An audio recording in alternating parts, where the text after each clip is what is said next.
Bahujan Samaj party BSP जब बनाई गई तो आपको हुक्मरान बनाने के लिए बनाया गया, और उसी के तहत 4 बार की सरकारों में आपने देखा है। आज ये नारा देते हैं बेटी बचाओ बेटी पढ़ाओ, मतलब कभी आपने सोचा है पूरे देश को कहां लेके जा रहे? कभी आपने सोचा है? बहुत भयावह स्थिति आने वाली। 5 किलो राशन दे करके हमको भिखमंगा बना दिया गया, हमको अपाहिज बना दिया गया। पेटवा तो भरते बा, का करे कमाई के नहीं कमाई तो वो 5 किलो मिल ही जाए, कभी मिलते बा कभी पर।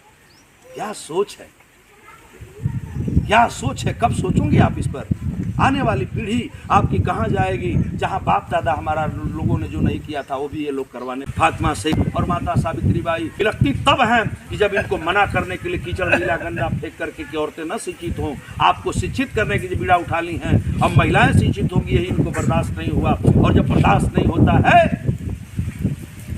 तो माता सावित्रीबाई फुले पर तमाम यातना दी गई, उनके पति को घर से निकलवा दिया गया बाप पर दबाव बना करके, और पिताजी मजबूर होकर के बेटे पतोह को निकाल दिए। रहने के लिए जगह नहीं थी, लेकिन आपके लिए समाज के लिए बीड़ा उठा लिया उन लोगों ने कि हम समाज को जगा के जाएंगे, इनको शिक्षित करेंगे। आपको शिक्षित करने के लिए महात्मा ज्योतिबा फुले, जहाँ शूद्र समाज को पढ़ने का अधिकार नहीं था, कि बाबा साहब बी आर अम्बेडकर को जब पढ़ने की व्यवस्था हुई तो कभी स्कूल के बाहर, कभी स्कूल के पिछवाड़े, कभी जंगले के बाहर, कभी द्वार से बाहर किसी तरह शिक्षा प्राप्त किए थे। इन दशाओं में उच्च शिक्षा की डिग्री की हमारी लोगों की व्यवस्था नहीं थी। ऐसे में भी एक नहीं तमाम स्कूल खोल करके महात्मा ज्योतिबा फुले साहब जैसे महापुरुष बाबा साहब बी आर अम्बेडकर विद्वान बनते हैं। यहाँ नहीं विदेश तक जाते हैं, और विदेश में जाकर के बाबा साहब इतने बड़े विद्वान बन के आते हैं कि आप उनको गिनते हो कि बाबा साहब दुनिया के 6 नंबर के विद्वान बन के आए। BA BEd MA PhD वार एटला LLD DLit of barrister of London,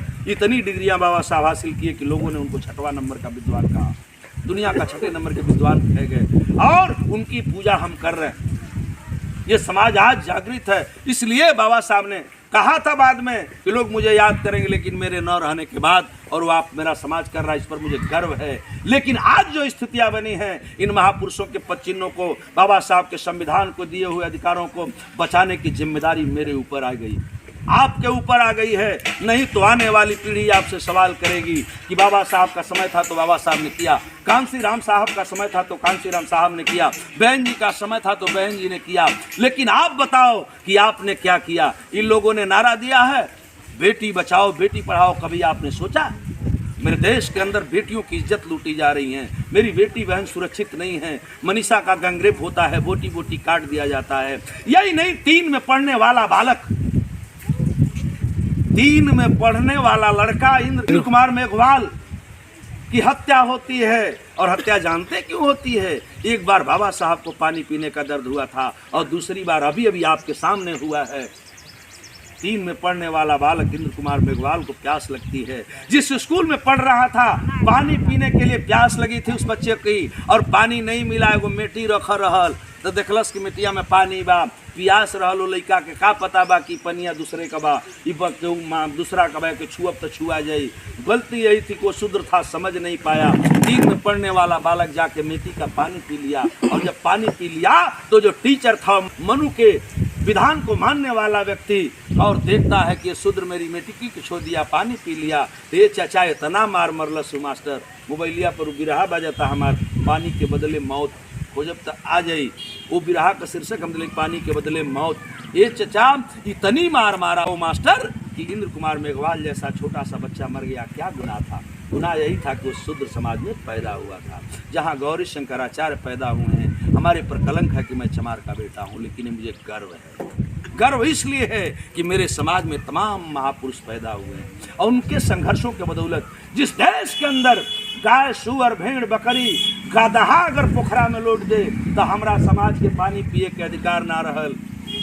उस देश के अंदर हमें गर्व है कि बाबा साहब बी आर अम्बेडकर जैसे महापुरुष होते हैं और हमें स्वच्छ पानी पीने का अधिकार दिलाते हैं। आज गौरी शंकराचार्य रोज ड्रेस बदल के चलता ना, एक बक्सा घरे कपड़ा बा, एक बक्सा धोबी के है बा, शरीरी पर बा, 2 गाड़ी में फेंकल बा। हमारा लड़का के लगे वो स्कूले जाए के, आपके लड़का के लगे स्कूले जाए के अलगे बा, घरे पहिरे के अलगे बा, खेले खातिर अलगे बा। लेकिन हमारे लोग चाचा यहाँ बैठे हैं, हम उस समाज के संतान हैं कि वह दिन भी हमारे लोगों ने देखा है कि ये कहीं धोती में से आधा फाड़ के आधा से आधा शरीर लोग ढकम, आधा से आधा शरीर लोग ढकम, तब वो हमार शरीर ना ढुका। इहो दिन हमारा समाज के पुरखा लोग देख ले बा। ये चचा हमको ये दिन भूलना नहीं चाहिए। इन सभी चीजों पर मनन करके और बहुजन समाज पार्टी की स्थापना की गई। बहुजन समाज पार्टी बीएसपी जब बनाई गई तो आपको हुक्मरान बनाने के लिए बनाया गया, और उसी के तहत 4 बार की सरकारों में आपने देखा है। आज ये नारा देते हैं बेटी बचाओ बेटी पढ़ाओ, मतलब कभी आपने सोचा है पूरे देश को कहां लेके जा रहे? कभी आपने सोचा है? बहुत भयावह स्थिति आने वाली। 5 किलो राशन दे करके हमको भिखमंगा बना दिया गया, हमको अपाहिज बना दिया गया। पेटवा तो भरते बा, का करे कमाई के नहीं कमाई तो वो 5 किलो मिल ही जाए, एक आदमी मिलते बा एक आदमी पर। क्या सोच है, क्या सोच है? कब सोचोगे आप इस पर? आने वाली पीढ़ी आपकी कहाँ जाएगी, जहाँ बाप दादा हमारा लोगों ने जो नहीं किया था वो भी ये लोग करवाने पर तुले हुए।